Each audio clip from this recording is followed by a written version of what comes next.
Fala galerinha do Dominantes Online. Então, mais uma aulinha de química, mais uma aula de ligações químicas e agora a gente vai para a aula de ligações covalentes. Eu dividi essa aula em duas partezinhas para a gente conseguir estraçalhar e entender bem esse conteúdo, tá bom? Quem não me conhece, prazer, Bruno Matassoli. Então bora lá, olha só.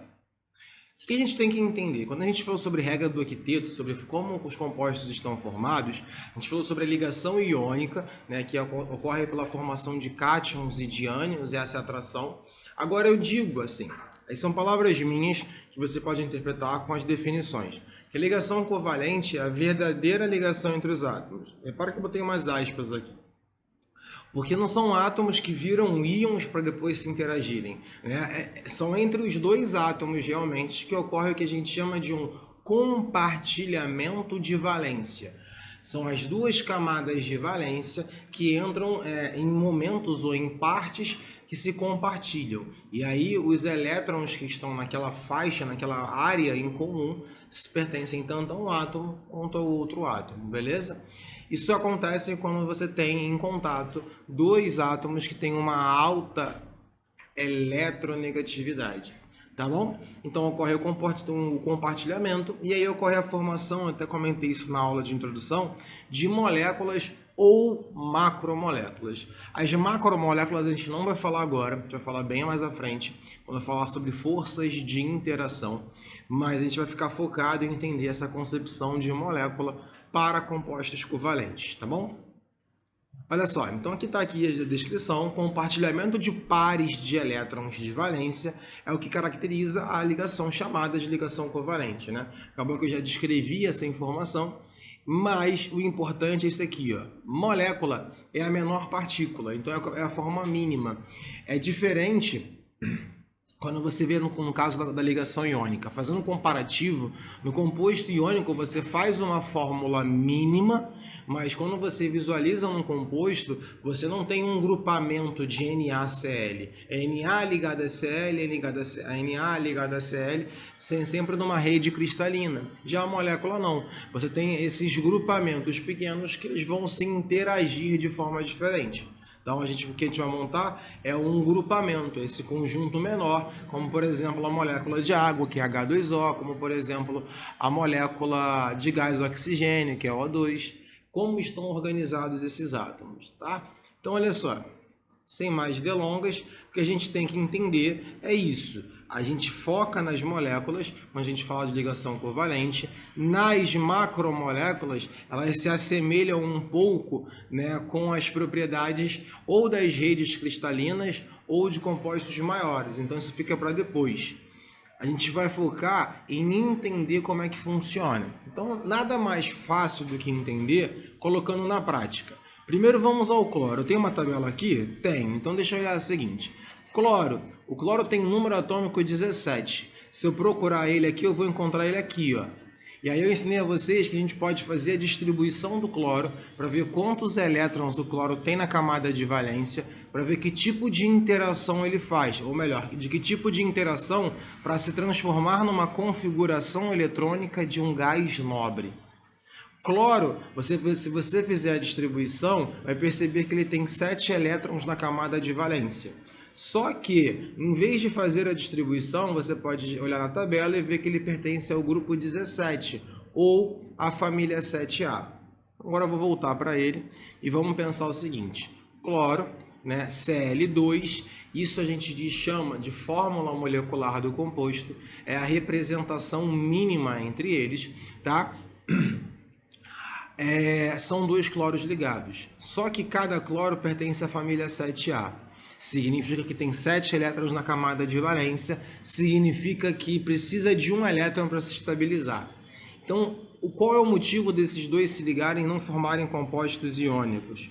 Pensa o seguinte, vamos usar, aqui eu prefiro usar para começar, a fórmula de Lewis para representação para a gente entender o processo. Imagina um cloro, e nesse cloro aqui eu tenho os meus 7 elétrons, tá bom? 7 elétrons. Eu tenho outro átomo de cloro, que saiu tudo menos um átomo de cloro, um outro átomo de cloro, onde também tenho os 7 elétrons. não tem como ocorrer uma transferência de elétrons daqui para cá, porque um cloro que tem 7, ele não vai perder um para deixar o outro estável. A tendência dele é ganhar. Então, o que acontece aqui é um compartilhamento. A gente representa o compartilhamento como um envoltório. Nesse envoltório, significa que os elétrons estão sendo compartilhados entre os dois átomos. Estão nas duas camadas de valência. Se você pensar qual é a camada de valência desse cloro agora, ela é estendida até esse outro cloro, totalizando 8 elétrons. Enquanto a do outro cloro, ela vai ser estendida até essa ligação. Então, isso aqui, ó, é o que a gente chama de uma valência compartilhada. Calma que eu estou escrevendo aqui. Compartilhada, tá? E aí, o que isso vai ajudar? Por isso que chama ligação covalente. Compartilhada. Esse par de elétrons pertence tanto a um cloro quanto ao outro cloro. Essa é a ligação covalente, tá? A representação, assim, é a representação que a gente conhece como eletrônica. Essa aqui é o que a gente conhece como fórmula eletrônica. Se você quiser, também a gente consegue a fórmula estrutural. Estrutural não tinha na ligação iônica, né? Calma aí, eletrônica. A fórmula estrutural é quando você simplifica esses pares de elétrons por traços. Você vai ver isso muito comum lá na química orgânica, né? Eu teria aqui um cloro com um traço ligado a outro cloro. Esse traço vai representar a ligação simples, a ligação covalente entre um cloro e o outro cloro. Caso você queira, os pares de elétrons que não participaram da ligação, você também pode representar como um traço em volta dele. Isso é possível ou também não precisa colocar, tanto faz, mas nesses dois casos a gente chama isso de fórmula estrutural, tá? Essa aqui a gente só coloca estrutural, a gente só coloca nos compostos covalentes. A representação é assim, lembrando sempre que esse envoltório representa tanto os elétrons de um átomo quanto de outro, e aí você consegue fluir bem. Aqui, ó, aqui na tabela que eu estava botando, isso que eu estava mostrando para vocês. Toda vez que você for representar um composto covalente, você pode representar de três formas. A fórmula molecular, que é geralmente da onde a gente parte para montar a estrutura, assim como a fórmula eletrônica, que é a fórmula que aparece os elétrons e esses envoltórios. É diferente, por exemplo, da fórmula eletrônica do composto iônico. No composto iônico tu tinha um colchete. Entendeu a diferença? Tinha os elétrons também, mas tinha um colchete para representar uma carga positiva e um colchete para representar o ânion, que é a carga negativa. Agora aqui não, você só faz um envoltório. Esse envoltório é condizente com o compartilhamento de elétrons. Significa que eu estou falando de um composto que faz ligação covalente. E a fórmula estrutural, que é a forma mais elegante, vamos dizer assim, de representar um composto covalente, onde você não precisa ficar botando bolinhas para os elétrons, simplesmente você faz um traço para representar a estrutura. Tá? Mais alguns casos, né, para a gente complicar um pouco mais e entender a montagem, a representação desses compostos, eu tenho aqui o gás carbônico. E aí eu preciso de uma tabela. Será que eu tenho a tabela aqui? Tenho dessa vez.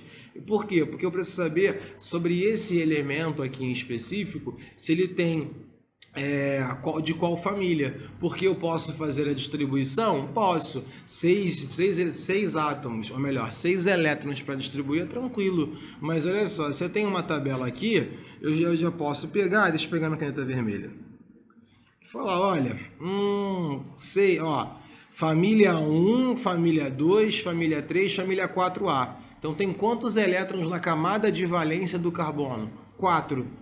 Quantas ligações ele precisa fazer? Ele precisa de mais 4 elétrons. Ele precisa compartilhar para chegar a 8 elétrons, tá bom? E o outro é o oxigênio. O oxigênio está na família 6A. 6A ele não precisa de 6 elétrons, tá? 6A é porque ele, então, para chegar a 8, faltam 2. Então, nesse caso, eu tenho aqui, eu vou até anotar essa informação. Esse é da 4A. O que precisa, agora foi. Esse é da 4A. E esse aqui é da 6A. Tá? Então, na hora de montar, Bruno, mas são 3 átomos, é 1 carbono e 2 oxigênios. Como é que eu monto essa estrutura?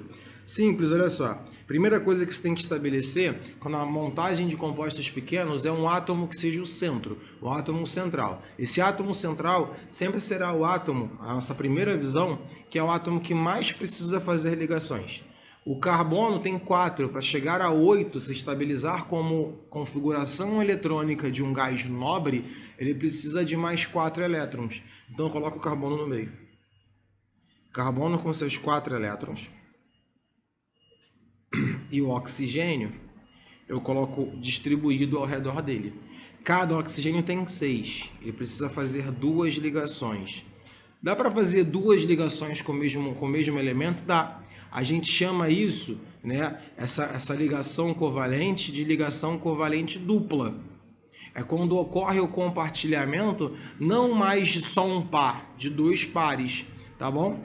E aqui é a mesma coisa, eu posso colocar aqui meus pares de elétrons, e aqui eu mostro aqui, ó, que eles estão compartilhando.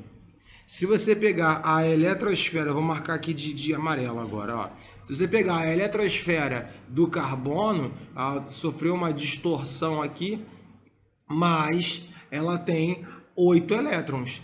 Todos os elétrons do carbono estão participando de ligações, né? Ele tinha 4 originalmente, agora ele tem 8. Está com uma configuração eletrônica de um gás nobre. Se você pegar a configuração eletrônica do oxigênio, desse oxigênio e desse oxigênio também, todos eles estão estabilizados aqui com 8 elétrons na camada de valência, sendo compartilhando todos os elétrons uma quantidade definida, tá? E aí você pode representar assim, lógico que essas marcações que eu fiz em cores aqui são apenas visuais, você não precisa colocar isso na representação, mas a fórmula que eu ensinei para vocês, que é a mais nobre aqui, mais limpa de representar, é essa. Só que aqui você coloca agora um sinal de igual, Bruno? Não, é porque é uma ligação dupla, então você coloca 2 tracinhos aqui, 2 tracinhos aqui. Se você quiser, ainda pode representar os pares de elétrons que sobraram dentro do composto. Essa é a fórmula estrutural do gás carbônico do CO2, né? Ou a fórmula eletrônica e à frente, como a gente descreveu, a fórmula molecular. Estou representando as moléculas desse gás, tá? Como elas estão organizadas em relação aos elétrons na camada de valência. Tá? É isso que a gente tem que aprender a fazer no momento para depois conseguir compreender as propriedades dos compostos. Bom, aqui na tabela que eu estava usando, será que aqui tem outra tabela? Não, aqui já não tem mais tabela. Se não tem tabela, o que eu faço, Bruno? Eu não sei a família. Aí, olha só, se você não sabe a família, tudo bem que a gente pode consultar a tabela anterior. Mas supondo que eu não sei a família, o que eu faço? Aí eu corro para a distribuição eletrônica mesmo. Então, olha só, não sei qual é a família do nitrogênio. Então tá bom, então faz a distribuição dele, ó. 1s2, 2s2, 2p3. Acabou, né? São 7, é pequenininho. Se são 7 é pequenininho e tem aqui, significa que eu tenho quantos elétrons? 7 distribuídos, mas olha só, 2 estão na primeira camada, 5 elétrons na camada de valência. Então, ó, o nitrogênio tem 5 elétrons na valência. Se é bom ou ruim? Não sei. Pô, mas isso significa que ele vai fazer ligação covalente? Sim. A fórmula que está aqui é N2. É um nitrogênio ligado ao outro nitrogênio. Quantas ligações o nitrogênio precisa fazer para conseguir 8 elétrons? Ele precisa para conseguir 8, não. Para conseguir chegar a 8 elétrons. Se ele tem 5, ele precisa de mais 3 elétrons. Então ele precisa fazer 3 ligações. E o outro átomo de nitrogênio? Também. Ah, então peraí, é tranquilo assim? É só desenhar um nitrogênio ligado ao outro? Pronto. 1, 2, 3. Aqui, ó. Deixa eu botar outro par aqui. 1, 2, 3. Essa é a fórmula eletrônica. Eu acho que todo mundo conseguiu ver que aqui são 6 elétrons compartilhados entre os dois. Cada um tem mais um par separado. Além do que a fórmula estrutural seriam 3 tracinhos aqui, ó. Um tracinho triplo aqui para representar. Fórmula estrutural, fórmula eletrônica, fórmula molecular, tá? Acho que agora vocês pegaram o jeito em relação a isso. A gente vai encerrar essa primeira parte por agora. A gente volta na parte ainda de ligações covalentes, mas a parte 2, onde eu comento casos que fogem ao octeto, tá? Primeiro alguns casos de ligações especiais, depois casos que fogem ao octeto. Lembra que eu falei lá na primeira aula sobre isso, que existem, a regra do octeto não é uma regra geral, é apenas uma conformação que a gente utiliza para representações dos compostos. Beleza? Até a nossa próxima aula. Valeu!